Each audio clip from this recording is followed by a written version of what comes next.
नमस्कार, the daily show में आपका स्वागत है। मैं हूं मुकेश कुमार। दोस्तों, अमेरिका की हार्वर्ड यूनिवर्सिटी ने बड़ी हिम्मत वाला काम किया है। उसने अमेरिका के राष्ट्रपति डोनाल्ड ट्रंप की शर्तों को मानने से इनकार कर दिया है।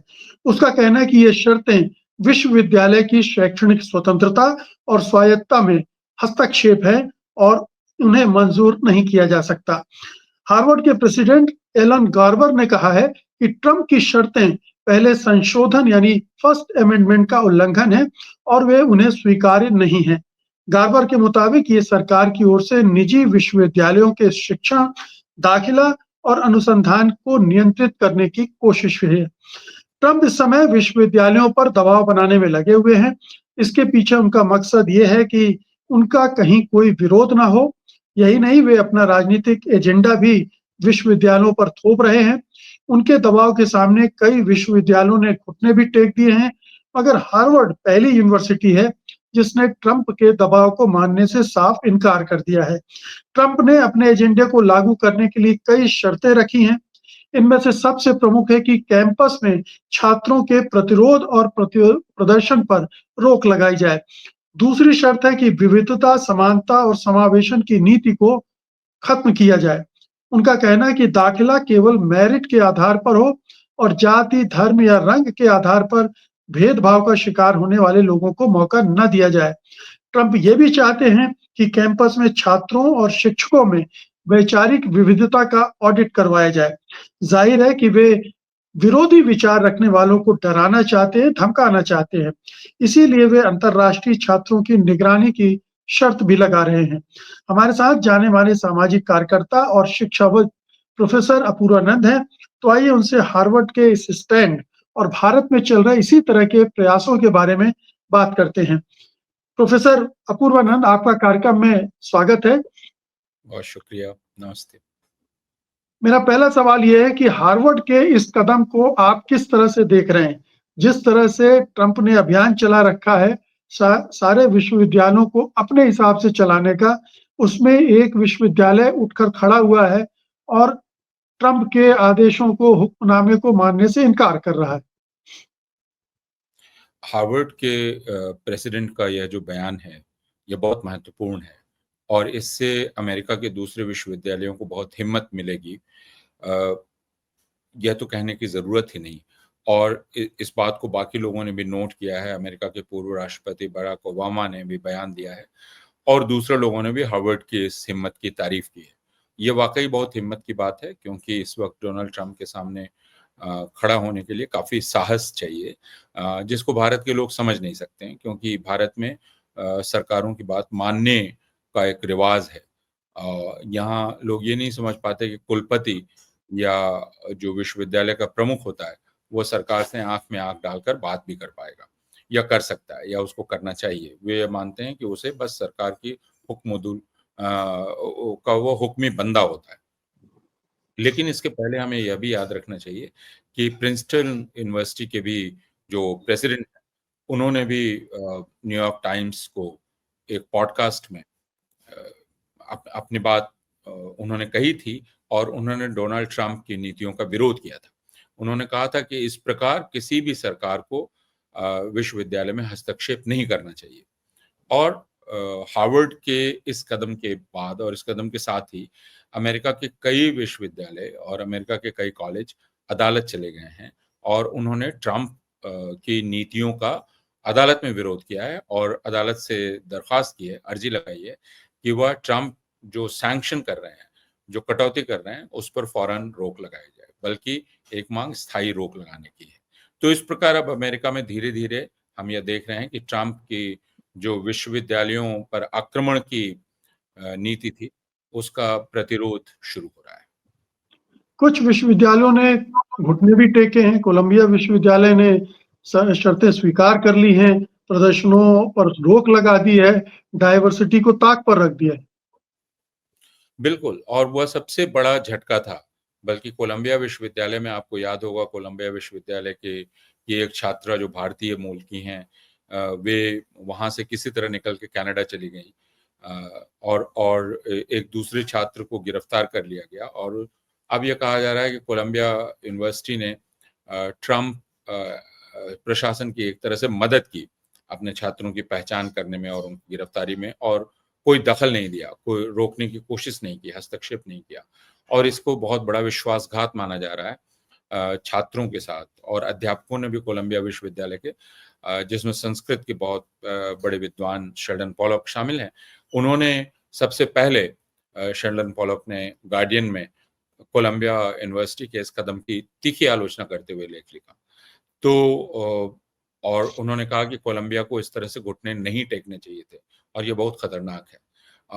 उसके बाद भी शेल्डन पॉलॉक ने और दूसरे तमाम लोगों ने अपने बयान दिए। तो कोलंबिया का यह कदम सबसे ज्यादा शर्मनाक था और उसकी चारों तरफ बहुत निंदा हो रही है। कोलंबिया के एक पूरे विभाग को या केंद्र को ट्रंप सरकार अपने कब्जे में लेना चाहती है और कोलंबिया इसके लिए तैयार हो गया है, अपनी नीतियां बदलने के लिए तैयार हो गया है। यह हमें ध्यान रखना चाहिए, लेकिन यह भी ध्यान रखना चाहिए कि ट्रंप सरकार के आने के पहले बाइडेन सरकार के अंतर्गत बहुत सारे विश्वविद्यालयों ने, जब उन पर फिलिस्तीन के पक्ष में प्रदर्शनों के बाद दबाव पड़ने लगा कि उनके यहाँ एंटी सेमिटिज्म बढ़ रहा है, तो उन्होंने बहुत खुद से लिख कर देना शुरू कर दिया कि वे एंटी सेमिटिज्म को रोकेंगे, जबकि ऐसी कोई बात नहीं थी। और ये यहूदी भी कह रहे थे कि हमें किसी प्रकार का एंटीसेमिटिज्म, ये फिलिस्तीन के पक्ष में है, एंटीसेमिटिक नहीं है। लेकिन विश्वविद्यालयों ने घबराहट के मारे, चूंकि इजरायली लॉबी इतनी ताकतवर है और उसके पास इतना पैसा है और वो विश्वविद्यालयों को ठप कर सकती है, ऐसी उसकी धमकी है, कि उन्होंने आगे बढ़कर यह खुद से कहना शुरू कर दिया कि हम ये एंटीसेमिटिज्म रोकेंगे अपने यहाँ, जिसकी कोई जरूरत नहीं। आप बाइडेन एडमिनिस्ट्रेशन के समय ही जो विवाद खड़ा हुआ था विश्वविद्यालयों को लेकर, जिसमें 2 प्रेसिडेंट्स को इस्तीफा देना पड़ा था, वह भी आप याद रखेंगे। तो यह दबाव बहुत पहले से पड़ रहा है विश्वविद्यालयों पर, और ट्रंप ने तो एक तरह से आते ही हमला बोल दिया। ट्रंप क्या घबराए हुए हैं यूनिवर्सिटीज में? जिस तरह से सरकार की नीतियों का विरोध वहां होता है, खुलकर विरोध होता है, उसको वो खत्म करने, मतलब उनका सारा सबसे पहला जोर तो इसी पर है कि एक्टिविज्म को खत्म किया जाए। एक्टिविज्म ना हो, आंदोलन ना हो, धरना प्रदर्शन बंद। देखिए, कोई भी जो तानाशाह होता है, जो जनतंत्र के रास्ते ही आता है, उसका सबसे पहला ध्यान विश्वविद्यालयों पर जाता है, क्योंकि विश्वविद्यालयों में नौजवान होते हैं और नौजवान थोड़े बेपरवाह ढंग से आजाद तरीके से सोच सकते हैं। वे बाकी बालिग लोगों की तरह डरे हुए नहीं होते, तो वे अपनी बात कह सकते हैं। हम और आप अपनी नौकरी को लेकर डर जाएंगे, बाकी चीजों को लेकर डरते हैं बहुत सारे लोग, लेकिन छात्र डरते नहीं हैं, तो वे अपनी बात कहते हैं और छात्र नए तरीके से सोचते हैं। आम तौर पर यह माना जाता है कि उनका झुकाव न्याय की तरफ होता है और समानता की तरफ होता है। इसलिए दुनिया भर में सबसे पहले नियंत्रण विश्वविद्यालयों पर करने की कोशिश होती है। जो भी इस प्रकार की निरंकुशतावादी सत्ता होगी, वह चाहे स्टालिन की सत्ता हो या माओ जेडोंग की सत्ता हो। आप याद कीजिए सांस्कृतिक क्रांति जो हुई थी चीन में, सांस्कृतिक क्रांति में कौन निशाने पर आया था? विश्वविद्यालय आए थे, शिक्षक आए थे, अध्यापक आए थे, छात्र आए थे। उनको यह कहा गया था समानता के नाम पर कि उनको सबको गांव भेज देना चाहिए, खेत में भेज देना चाहिए, क्योंकि ये एलिटिज्म है यहाँ पर पढ़ना लिखना, तो सबको सबका सर्वहाराकरण करने की आवश्यकता है। स्टालिन के रूस में भी यह हुआ। अयतुल्ला खमैनी के ईरान में भी विश्वविद्यालय निशाने पर थे। आज से 60 साल 70 साल पहले अमेरिका में मैकार्थी को आप याद कीजिए, तो हर या तुर्की को आप देख लीजिए, तुर्की में सैकड़ों छात्र और अध्यापक गिरफ्तार हैं, निशाने पर हैं। तो कहीं हिंदुस्तान को देख लीजिए, यहाँ हिंदुत्व की क्रांति हो रही है, मैं उसमें जेएनयू जामिया। जी, भारत की तो अभी बात ही नहीं कर रहा। भारत एक, बल्कि यह कहा जा सकता है कि भारत ने अमेरिका को रास्ता दिखाया है। अमेरिका के बहुत सारे लोग ये कह रहे हैं कि हम उस रास्ते पर अब चल पड़े हैं जिस पर भारत 10 साल से चल रहा है। तो इस मामले में भारत ये कह सकता है कि वह एक प्रकार का विश्व गुरु है, हालांकि वह नहीं है। तो या भारतीय जनता पार्टी कह सकती है। तो कोई भी तानाशाह सबसे पहले विश्वविद्यालयों को नियंत्रित करना चाहता है, क्योंकि वहाँ वह आजाद ख्याली की जगह है, वहाँ आजाद ख्याल लोग रहते हैं और वह सबसे बड़ा खतरा है। वह संक्रामक रोग की तरफ फैल सकता है।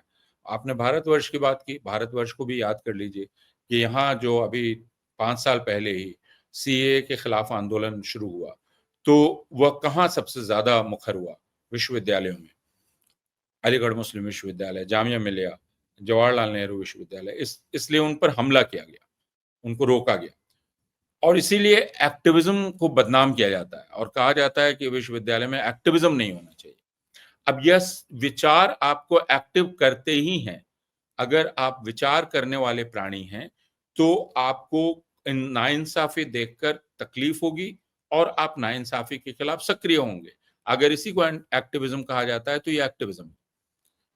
कोई भी तानाशाह इसको रोकना चाहता है और खासकर जो फैसिस्ट हो, वह तो एकदम ही उसको रोकना चाहता है। ये जो 4-5 शर्तें लगाई हैं, उसमें एक एक्टिविज्म है। इसके अलावा डाइवर्सिटी को रोकना चाहते हैं। विविधता, समानता, समावेशी हो हमारे विश्वविद्यालय, उसको रोकना चाहते हैं। वो चाह रहे हैं कि केवल मेरिट के आधार पर वहाँ पर दाखिले दिए जाएँ स्टूडेंट्स को। इसे किस तरह से देखें? देखिए, अमेरिकी विश्वविद्यालय इसमें खास थे कि उनके यहाँ दाखिले में इन चीज़ों का ध्यान रखा जाता था। कई विश्वविद्यालयों में आपकी सामाजिक पृष्ठभूमि क्या है, आपकी आर्थिक पृष्ठभूमि क्या है, आप कहाँ से आए हैं, इन सारी चीज़ों पर बातचीत, यानी डाइवर्सिटी एक मुख्य चीज़ थी जिसको DEI कहते हैं वहाँ। वो हर विश्वविद्यालय के लिए खास चीज़ थी। ट्रंप ने अपनी दूसरी पारी में बहुत स्पष्ट किया है कि उनके पास एक विचारधारात्मक एजेंडा है और वह घोर दक्षिणपंथी एजेंडा है। और भारत में भी अब जो घोर दक्षिणपंथी एजेंडा है, वो उसके प्रमुख तत्वों में से एक तत्व है रिजर्वेशन का विरोध और मेरिट की तारीफ। कि मेरिट पर आपको सारा काम करना चाहिए, रिजर्वेशन बंद करना चाहिए। वहां भी अफर्मेटिव एक्शन को वो खत्म करना चाहते हैं। तो यह एक प्रकार का विचारधारात्मक अभियान है जो डोनाल्ड ट्रंप इस बार चला रहे हैं। वो ये कह रहे हैं कि नहीं नहीं, मेरे पास एक विचारधारात्मक एक पूरी योजना है जिसको लेकर मैं आया हूं। आप ये ना समझे कि मैं एक सनकी आदमी हूँ, झक्की आदमी हूँ, जो हमेशा ट्रंप का मजाक ये कह के उड़ाया जाता था, नहीं वो तो सनकी है, वो तो झक्की है। ट्रंप ने कहा नहीं नहीं, मेरे पास एक पूरी विचारधारात्मक योजना है, मैं उसको लागू कर रहा हूँ, आप इसको देखिए और मुझे गंभीरता से लीजिए। और इस बार ट्रंप को आपको गंभीरता से लेना पड़ेगा क्योंकि यह विचारधारात्मक योजना उनके पास है। तो विविधता को समाप्त करना, समानता के सिद्धांत को समाप्त करना, यह सब घोर दक्षिणपंथी एजेंडे हैं जिनमें आप एक रूपता को लागू करते हैं, अमेरिकी श्रेष्ठता को स्थापित करना या अमेरिका फर्स्ट को स्थापित करना या अमेरिका के हितों को सर्वोपरि रखने की बात करना, विश्वविद्यालयों से कहना कि इसको आपको सर्वोपरि रखना पड़ेगा। यह सब कुछ ट्रंप की विचारधारा के तत्व हैं। ये जो शर्त है कि कैंपस के अंदर वैचारिक विविधता पर निगरानी होनी चाहिए, उसकी रिपोर्टिंग होनी चाहिए सरकार को। इसके क्या मकसद हो सकते हैं? क्या एजेंडा हो सकता है? इसका मकसद सिर्फ एक है कि आप जो आधिकारिक मत है उसके विरुद्ध कोई मत नहीं ला सकते। जो आधिकारिक मत दिया गया है, अगर आप उसके विरुद्ध ला रहे हैं, और अभी अमेरिका में सबसे ज्यादा जिस चीज पे ध्यान जा रहा है वह है फिलिस्तीन के पक्ष में आवाज, उसको खत्म करने की कोशिश की जा रही है। अगर हम ध्यान दें तो पहला मकसद उसका यह है कि फिलिस्तीन के पक्ष में आवाज अगर अभी भी कहीं जिंदा है तो वह विश्वविद्यालयों में जिंदा है, उसको खत्म कर देने की यह कोशिश है। और यह ज़ायनिस्ट लॉबी की कोशिश है, इजरायली लॉबी की कोशिश है और ट्रंप इस लॉबी के लिए काम कर रहे हैं। ये जो वोकिज्म का जोर पर बार-बार उसका जिक्र आता है, ट्रंप और उनके समर्थक, सहयोगी, इसका मतलब चुनाव के पहले से ही इस पर हमले किए जाते रहे हैं। वो मतलब लिबरल और लेफ्ट के लोग, इनको टारगेट किया जाता है। क्या ये सारा कुछ उसी विचारधारा जिसकी बात आप कर रहे हैं, उसी का हिस्सा है वोकिज्म? वोकिज्म का विरोध, वोकिज्म को नष्ट करना, कुचल डालना, यही है? वोकिज्म शब्द पिछले कुछ वर्षों से काफी प्रचलन में आ गया है और हर उस व्यक्ति को वोक कहा जाता है जो इन मूल्यों के बारे में बात करता है। जो मूल्य विविधता के पक्ष के मूल्य हैं या जो विभिन्न प्रकार की पहचानों को स्वीकार करने के हैं, वो चाहे LGBTQ हो या बाकी तमाम चीज़ों, उनको स्वीकार कर, उन सब को वोक कहा जाता है। अगर आप 70 साल पहले के अमेरिका को देखेंगे तो मैकार्थी युग में इन सबको कम्युनिस्ट कहा जाता था। तो अब जो पहले कम्युनिस्ट थे वो अब वोक हो गए। भारतवर्ष में इन सबको अर्बन नक्सल कहा जाता है। तो हालांकि मोहन भागवत ने सोचा कि अगर मैं भी आधुनिक हूं तो मुझे भी वोक शब्द का इस्तेमाल करना चाहिए, तो उन्होंने भी अपने भाषण में वोकिज्म शब्द का इस्तेमाल किया था, आपने देखा होगा। तो अब बेचारे वो ट्रम्प के नजदीक जाना चाह रहे हैं, तो दिखलाना चाहते हैं कि हम बराबरी पर हैं, तो इसलिए उन्होंने भी इस्तेमाल किया। लेकिन भारतवर्ष में भी उनको अर्बन नक्सल कहा जाता है। तो अलग अलग जगह इन सब के लिए अलग अलग शब्द हैं, लेकिन बात एक ही है और इनका मजाक उड़ाने के लिए इस तरह के शब्दों का इस्तेमाल किया जाता है। लेकिन बात एक है कि जो विविधता की बात करता है, जो सामाजिक न्याय की बात करता है, जो किसी भी प्रकार की नाइंसाफी के खिलाफ बात करता है, जो समानता की बात करता है, उन सब की आप खिल्ली उड़ाएं और उनकी खिल्ली उड़ा के उनका मखौल बनाकर उन पर हमला करें। ये सारा पूरा जो संघर्ष है वो एकेडमिक फ्रीडम को लेकर है और हमारे यहाँ एकेडमिक फ्रीडम की समझ इतनी है कि बस आप जाइए, पढ़िए, लिखिए। ये आपका काम नहीं है कि आप आंदोलन करें, विरोध करें, प्रदर्शन करें। आपका संबंध केवल पढ़ने लिखने से होना चाहिए। एकेडमिक फ्रीडम में आंदोलन, धरना प्रदर्शन कैसे शामिल होते हैं, ये हमारे दर्शकों को जरा स्पष्ट कीजिए। देखिए, उसके पहले हम समझ लें कि एकेडमिक फ्रीडम है क्या। एकेडमिक फ्रीडम है। उसको फ्रीडम ऑफ स्पीच से अलग करके देखना चाहिए। मैं अध्यापक हूं, तो मैं ये नहीं कह रहा हूं कि मुझे जो मन आए वो बोलने की छूट मिले मिले बल्कि मेरा एक दायित्व है साहित्य के अध्यापक होने के चलते, अध्यापक मात्र होने के चलते। वह दायित्व मेरा अपने ज्ञान के क्षेत्र के प्रति है। उस दायित्व के चलते मुझे कुछ मुझे स्वतंत्रता चाहिए। वह स्वतंत्रता मुझे पाठ्यक्रम बनाने में मिलनी चाहिए, वह स्वतंत्रता मुझे कक्षा में मिलनी चाहिए, वह स्वतंत्रता मुझे शोध में मिलनी चाहिए, क्योंकि मेरी प्रतिबद्धता ज्ञान के मेरे क्षेत्र से है। और उस क्षेत्र से चूंकि मेरी प्रतिबद्धता है, तो उससे जो भी मैं जान रहा हूं, अभी तक जान पाया हूं, उस बात को मुझे लोगों को बतलाना पड़ेगा। यह मेरी जिम्मेवारी है, समाज के प्रति भी जिम्मेवारी है। डोनाल्ड ट्रंप के का जो पिछली पारी थी, उसमें एक घटना घटी थी जिसमें दो बड़े साइको एनालिस्ट, उन लोगों ने ट्रंप के आने के पहले बयान जारी किया था। वे बड़े साइको एनालिस्ट हैं, मैं उनका भी नाम भूल गया हूं, लेकिन यह घटना मुझे याद है। उन्होंने एक बयान जारी किया, वो शायद हार्वर्ड के ही थे या कहीं और के थे, और इसलिए ट्रंप की नाराजगी है इन सारे विश्वविद्यालयों से।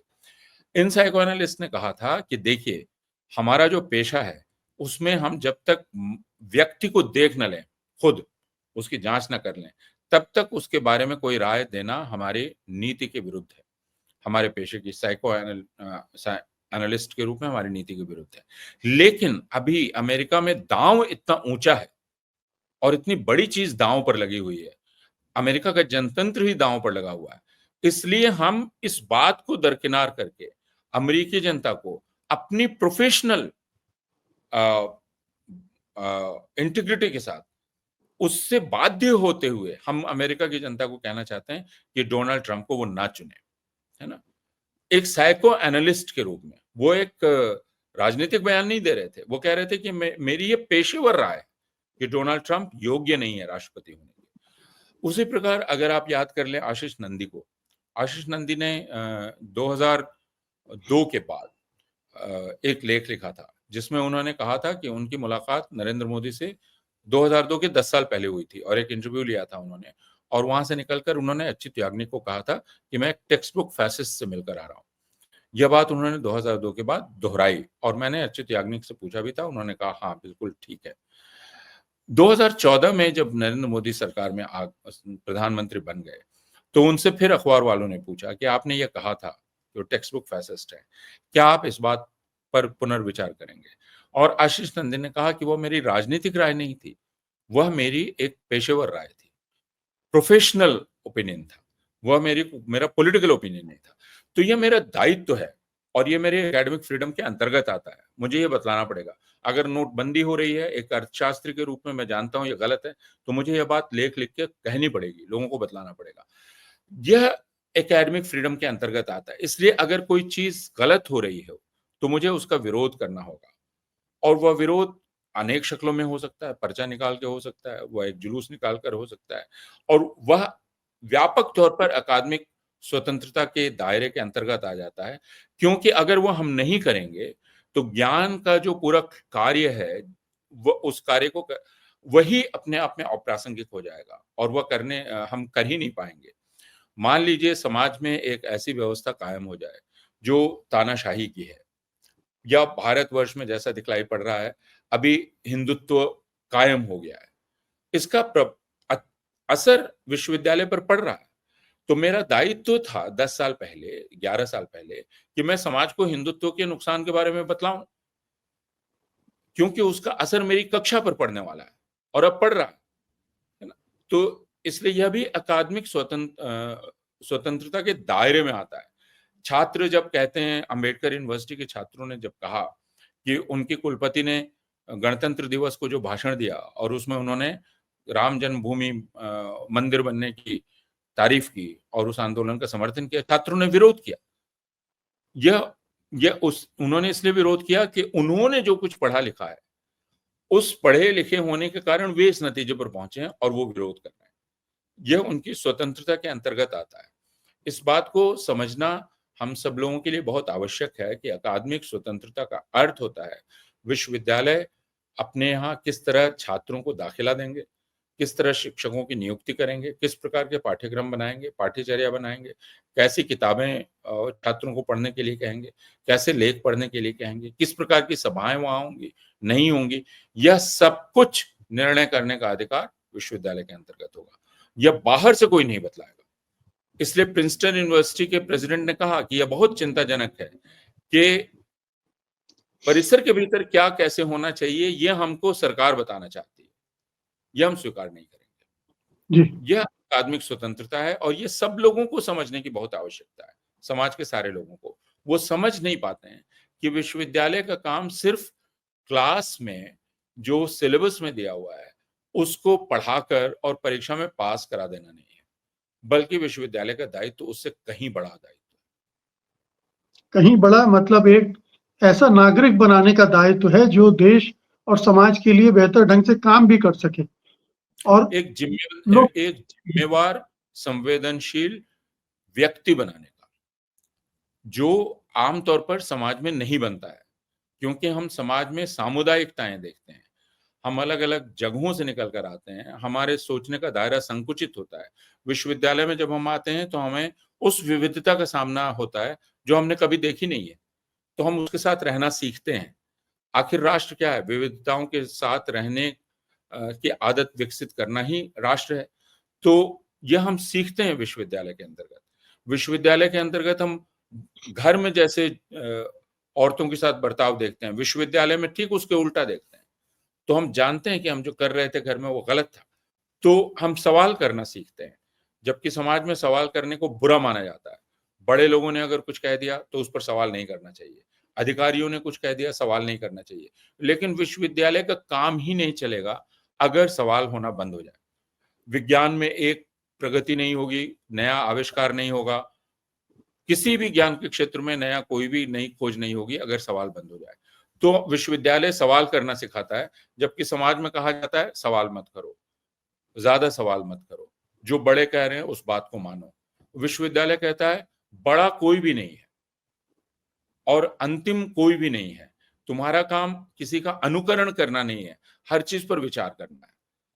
तो ये 2 अलग चीज़ें हैं, तो समाज में और विश्वविद्यालय में टकराहट होती रहती है। इस बात को समझना हम लोगों के लिए बहुत आवश्यक है।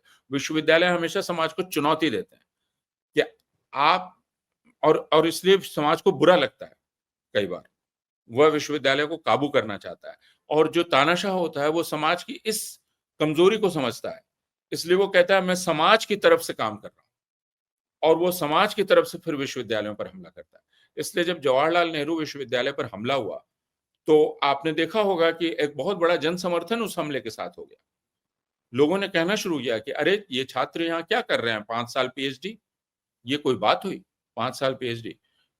हमारा इतना पैसा क्यों खर्च हो रहा है? तो समाज में चूंकि यह एक कमजोरी है, इस कमजोरी का फायदा हर निरंकुश सत्ता उठाती है और फिर वह समाज को कहती है मैं तुम्हारी तरफ से इनको ठीक कर रहा हूँ। जी, मेरा एक आखिरी सवाल है कि भारत में भी नियंत्रित किए जा रहे हैं विश्वविद्यालय। फंडिंग बेशक न रोकी जा रही हो, लेकिन वहाँ के कुलपति, वहाँ के प्रोफ़ेसर्स सब एक ख़ास तरह के अंदाज में नियुक्त किए जा रहे हैं और जो अपने विचार से मेल नहीं खाता, उनको हटाया भी जा रहा है, किनारे भी किया जा रहा है। तो दूसरी तरह से यहाँ वहाँ ट्रंप अपनी ताकत और फंडिंग के बल पे कर रहे हैं और यहाँ नियुक्तियाँ इस तरह की हो रही हैं। उस तरह से इस पर ज़रा रोशनी डालें। देखिए, भारत में यह कई प्रकार से किया जा रहा है। इसलिए अमेरिका के लोग ये कह रहे हैं कि भारत जिस रास्ते पर 10 साल से चल रहा है, हम अब हमने चलना शुरू किया है। तो भारत में यह काम बहुत सफलतापूर्वक कर लिया गया। ट्रंप का विरोध हो रहा है, भारत में कोई विरोध नहीं करेगा, क्योंकि भारत में 2 तरह के यूनिवर्सिटीज़ हैं, 3 तरह की यूनिवर्सिटीज़ हैं। एक राज्य के विश्वविद्यालय हैं। राज्य के विश्वविद्यालयों की हालत पहले से ही बहुत खस्ता है। इसलिए उनमें न तो अकादमिक स्वतंत्रता का कोई बोध है, न भान है, न विश्वविद्यालयी शिक्षा क्या होती है, इसको लेकर कोई बहुत चर्चा है। इसलिए यह इस बात का मोल ही बहुत कम हो गया है भारत में। दूसरा केंद्रीय विश्वविद्यालय है। केंद्रीय विश्वविद्यालय सरकारी निकाय की तरह काम करने लगे हैं। उनमें सा कुलपतियों की नियुक्ति एक तरह से प्रायः आरएसएस के लोगों की नियुक्ति है। आरएसएस के समर्थक, आरएसएस को मानने वाले, इसलिए वे प्रचारकों की तरह काम कर रहे हैं। तो आप देख रहे हैं अमेरिका में जो प्रेसिडेंट्स हैं, जो प्राइवेट यूनिवर्सिटीज़ के भी हैं या बाकी के, वे स्वतंत्र रूप से बोलने को यहाँ सारे के सारे खुद ही प्रचारक की तरह काम करने को तैयार हैं और वो विश्वविद्यालय को संघ की शाखा में तब्दील करने को तैयार हैं। तो इसलिए भारत में विश्वविद्यालयों से अगर प्रतिरोध होगा तो वो सिर्फ छात्र करेंगे, थोड़ा बहुत शिक्षक करेंगे। वो प्रतिरोध होगा नहीं और भारत में यह 2-3 तरह से किया जा रहा है। जैसा मैंने कहा, कुलपतियों की नियुक्ति आपने कर दी। उसके बाद बाकी नियुक्तियाँ करना आपके लिए बहुत आसान है, क्योंकि हर नियुक्ति में कुलपति का दखल होता है। तो बाकी जितनी नियुक्तियाँ हुई हैं पिछले 10 वर्ष में, उनमें जो सूचना मिलती है और उसकी जाँच किए जाने की ज़रूरत है, वो चाहे जेएनयू हो, चाहे जामिया हो, चाहे दिल्ली विश्वविद्यालय हो या बाकी महत्वपूर्ण विश्वविद्यालय हों, कि वहाँ पर अधिकतम नियुक्तियाँ राष्ट्रीय स्वयंसेवक संघ से जुड़े हुए लोगों की हुई हैं या उस रास्ते हुई हैं या उनकी सरपरस्ती में हुई हैं। और एक आरोप यह है जो ज़्यादा गंभीर है और उसकी भी जाँच किए जाने की ज़रूरत है कि जिन लोगों की नियुक्ति हुई है, वो अध्यापन नहीं कर सकते हैं। ये सबसे गंभीर आरोप है और कई छात्र लगा रहे हैं ये आरोप और हमारे लिए बहुत चिंता का विषय है ये आरोप। क्योंकि अगर ये सच है, तो इसका मतलब अगले 30 वर्षों तक, 40 वर्षों तक वे अध्यापक यहाँ रहने वाले हैं। और अगर वे अध्यापन नहीं कर सकते हैं, तो वे शोध क्या करेंगे? और फिर शोध के नाम पर क्या हो रहा है? या विचार-विमर्श के नाम पर क्या हो रहा है? अगर आप दिल्ली विश्वविद्यालय में आ जाएँगे या कहीं भी आ जाएँगे, तो विकसित भारत को लेकर सेमिनार होते रहते हैं। इंडियन नॉलेज ट्रेडिशन को लेकर सेमिनार होते रहते हैं, जिनमें एक ही बात दोहराई जाती रहती है, लगातार। एक ही तरह की बात मंत्र की तरह लोग दोहराते रहते हैं। तो किसी भी प्रकार का नया ज्ञान की नई ज्ञान चर्चा, कोई विचारोत्तेजक बातचीत नहीं हो रही है। संघ के प्रचारक आते हैं, वे भाषण प्रवचन देते हैं, बाकी लोग सुनते हैं, कॉलेजों को फरमान जाता है, सैकड़ों की संख्या में लोग आते हैं, हॉल भरता है। पूरे विश्वविद्यालय का माहौल यह हो गया है। जो रिफ्रेशर कोर्स होता है, जिस रिफ्रेशर कोर्स में विज्ञान, समाजशास्त्र, राजनीति शास्त्र, साहित्य पढ़ाने वाले लोग जाते हैं ताकि उनको ज्ञान की नई का जो नया शोध हुआ है उस क्षेत्र में, उसकी जानकारी मिल सके। वहाँ भी आरएसएस के प्रचारक आते हैं और भाषण देते हैं। वे तो विषयों के विशेषज्ञ नहीं हैं, फिर भी वे आते हैं और भाषण देते हैं। तो विश्वविद्यालय अभी एक ऐसी अवस्था में पहुँच गए हैं जिसको मैं यह कहना पसंद करता हूँ कि इसे आप भगवाकरण ना कहें, यह घटियाकरण है। घटिया बनाया जा रहा है हर चीज़ को। थोड़े दिन बाद आप भूल जाएँगे कि इतिहास करने का क्या मतलब होता है। थोड़े दिन बाद आप भूल जाएँगे कि समाजशास्त्र करने का क्या मतलब होता है। अब दिल्ली विश्वविद्यालय में इस चीज़ को लेकर अधिकारीगण आपत्ति करने लगे हैं कि आप जाति का शब्द क्यों इस्तेमाल कर रहे हैं? जाति नहीं होना चाहिए, ये नकारात्मक है। जातिवाद ये नहीं बोलिए, नकारात्मक है। सामंतवाद मेरे विभाग में पाठ्यक्रम को लेकर बहस हो रही थी, तो वह सामंतवाद नहीं, नहीं इसको छोड़ दीजिए, ये नकारात्मक है। डिस्क्रिमिनेशन ये नकारात्मक है, इसको छोड़ दीजिए, इसको हटा दीजिए। तो आप देख रहे हैं कि अ, आध्यात्मिक पत्रकारिता को लागू कीजिए या अभी मैंने सुना कि अंग्रेजी विभाग ने अटल बिहारी वाजपेयी की कविताओं को प्रस्तावित किया है पढ़ाने के लिए। तो आप समझ सकते हैं या मेरे विभाग से ही इस सरकार में पहले शिक्षा मंत्री रह चुके निशंक जी पर शोध हो रहा है। तो आप समझ सकते हैं कि हमारा स्तर क्या हो गया। हम अगर एक व्यक्ति पर शोध करा सकते हैं, निशंक जी पर या किसी पर, तो हम कहाँ चले गए हैं। या हम हिंदी के प्रतिनिधि कवि के रूप में अटल बिहारी वाजपेयी को प्रस्तावित कर सकते हैं दूसरी भाषा में, तो भी हम समझ सकते हैं कि हम कहाँ पहुंच गए। तो यह एक पतन है। शिक्षा को घटिया बना देना है, भगवा नहीं, घटिया बना देना है। अगर घटिया बना देना ही भगवाकरण है तो मैं कुछ नहीं कह सकता। लेकिन ये एक ऐसी चीज है जिसमें पूरी की पूरी पीढ़ी को या कई पीढ़ियों को यह सेंस या बोध समाप्त हो जाएगा कि ज्ञान का क्या मतलब होता है। उनको लगेगा ज्ञान का मतलब कीर्तन करना होता है, क्योंकि ज्ञान तो हमारे यहाँ हो चुका, वेद में सब कुछ हो चुका। तो हमारा काम सिर्फ कीर्तन करना है। हम सिर्फ कीर्तन करेंगे। इंडियन नॉलेज ट्रेडिशन, भारतीय ज्ञान परंपरा, विकसित भारत, दो छोरों में चल रहा है। भारतीय ज्ञान परंपरा जो वेद में होकर खत्म, और विकसित भारत जो 2047 में होने वाला है। इस दो छोर में विश्वविद्यालय झूल रहे हैं। तो हम समझ सकते हैं हम कहां पर हैं। तो ये महापतन जो आप इशारा कर रहे हैं, हिंदुस्तान में ज्ञान की परंपरा को ही सोख लेगा। ये घटियाकरण उसी को खत्म कर देगा। बिल्कुल, जी, बिल्कुल। ये और इस पर बड़ी सबको सोचने की जरूरत है। हमें अफसोस ये है कि हम लोग जो अध्यापक हैं विश्वविद्यालयों में, हम एक तरह से अकेले हैं, पड़ गए हैं, क्योंकि मीडिया इसकी गंभीरता को नहीं समझ रहा। राजनीतिक दल भी इसकी गंभीरता को नहीं समझ रहे कि हो क्या रहा है। एक पूरी की एक पीढ़ी नहीं, ये कई पीढ़ियों को नष्ट कर देने की कोशिश है। हम इसको देख रहे हैं, हमारे अंदर छटपटाहट है, लेकिन हम सब अकेला महसूस कर रहे हैं और हमें लगता है कि हमारे साथ कोई नहीं है। शुक्रिया प्रोफेसर अपूर्वानंद। हार्वर्ड के बहाने हमने हिंदुस्तान की शिक्षा व्यवस्था का भी थोड़ा जायजा ले लिया और महसूस हो रहा है कि दोनों जगह एक ही तरह की चीजें चल रही हैं, लेकिन कम से कम अमेरिका में उसका विरोध हो रहा है। भारत में विरोध नाम की चीज दिखलाई नहीं पड़ती। बहुत बहुत शुक्रिया आपका। धन्यवाद आज की चर्चा में हिस्सा लेने के लिए। नमस्कार। जी, बहुत